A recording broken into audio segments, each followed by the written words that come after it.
రెండు తెలుగు రాష్ట్రాల నుంచి ఉన్న టాప్ 6 బిగ్ బ్రేకింగ్ న్యూస్ పైన ఫోకస్ చేద్దాం. బ్రేకింగ్ నెంబర్ 1, 40 శాఖల పనితీరుపై అధికారులకు చంద్రబాబు క్లాస్ తీసుకున్నారు.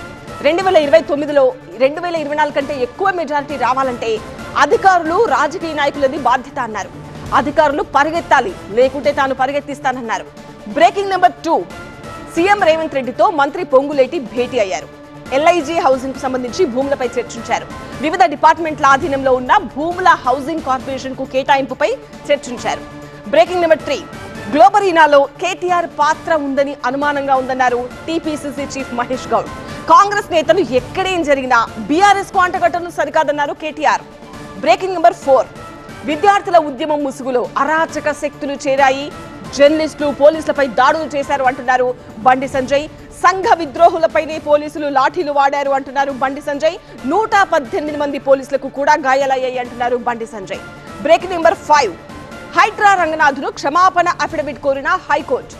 లోతుకుంట భూములపై హైకోర్టులో విచారణ. హైడ్రా తరపున విచారణకు హాజరయ్యారు ఏజీ సుదర్శన్ రెడ్డి. ఆర్మీ రక్షణ ఉత్తర్వులు వెనక్కి తీసుకుంది హైకోర్టు. రెవెన్యూ, నీటిపారుదల చట్టాలు కాకుండా హైడ్రా చట్టం ఒక్కటే ఉందా అని ప్రశ్నించింది హైకోర్టు. పూర్తి అఫిడవిట్ దాఖలుకు సమయం కోరారు ఏజీ. ఒక్క కేసులో 3 ధిక్కరణ పిటిషన్లు చరిత్రలో తొలిసారి అంటున్నారు.